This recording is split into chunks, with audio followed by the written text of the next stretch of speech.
Raja Pedang, Jilid 11 Episode 4, karya Asmaraman S. Hoping Ho.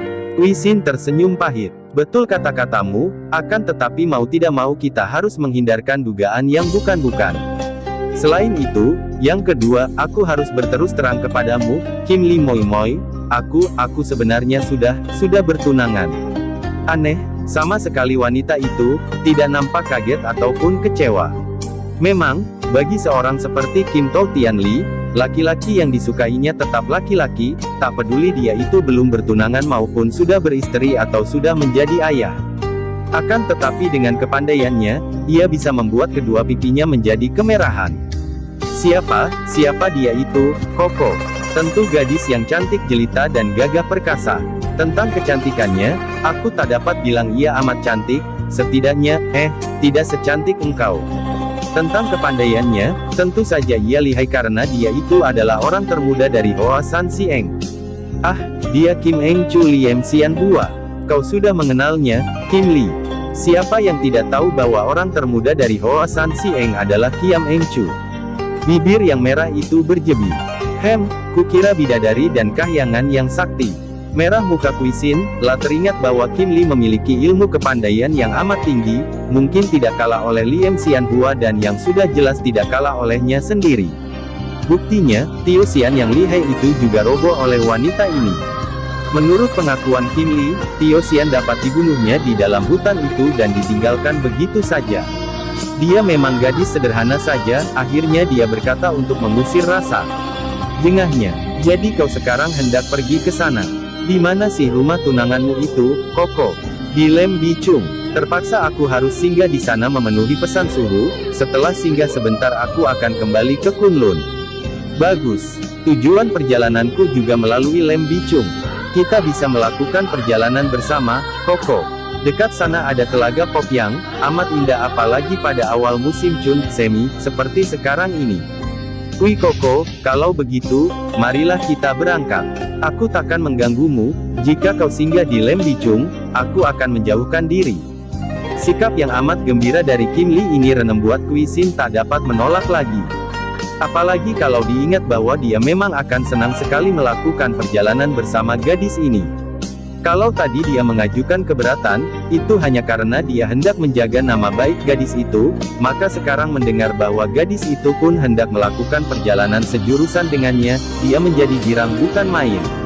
Li Moi, kau sebetulnya hendak pergi kemanakah? Tanyanya serius. Akan tetapi gadis itu hanya tertawa saja, tertawa manis sambil menamparkan lengan Kui Xin. Banyak tanya mau apa sih? Lebih baik lekas berkemas dan segera berangkat.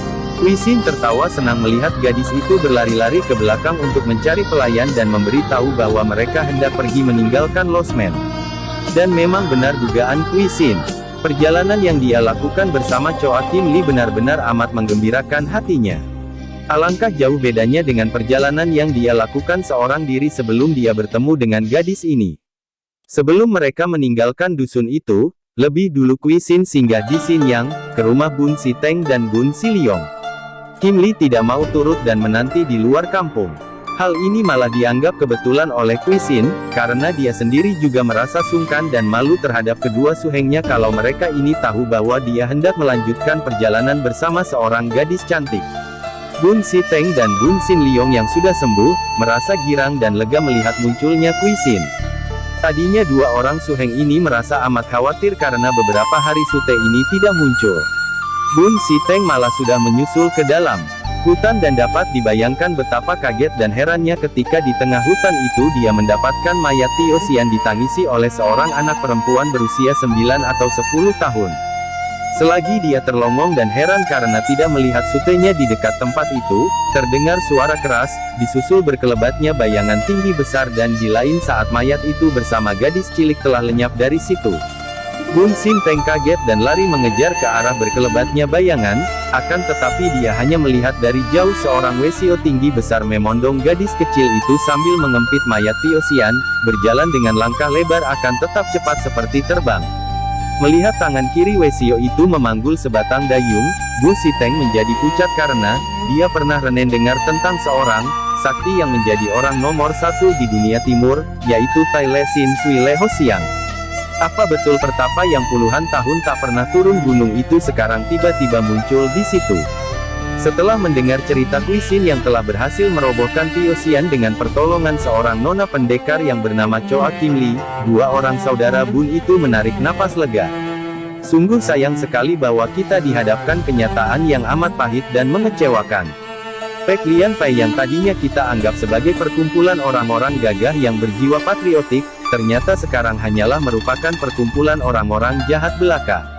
Sute, kau harus memberi laporan yang jelas kepada Suhu, agar orang tua itu tenang hatinya dan tidak akan menyalahkan kita kalau kita tidak membantu Pek Lian Pai, kata Bun Si Teng kepada Sutenya. Setelah menyatakan bahwa dia hendak lekas-lekas kembali Kunlun Pai dan singgah di Lem Bicung seperti yang dipesankan suhunya, Kui Xin meninggalkan dusun Xinyang, berjalan cepat sekali keluar kampung untuk menjumpai sahabat barunya, Nona Choa Kim Li. Akan tetapi dia menjadi kaget dan kecewa, juga gelisah karena tidak melihat nona itu yang tadi duduk menantinya di bawah sebatang pohon. Aduh, celaka kemana dia, jangan-jangan aku ditinggalkan. Jangan-jangan dia kesal karena aku tadi terlalu lama di rumah Su Heng, lah duduk di bawah pohon itu dengan kening berkerut. Tiba-tiba terdengar suara ketawa dari belakang pohon. Kui Xin cepat melompat dan menengok, wajahnya berseri, matanya bersinar-sinar. Kim Li. Saking girangnya melihat nona itu ternyata tidak pergi meninggalkannya, Kui Xin memegang kedua lengannya dan hampir saja dia merangkulnya.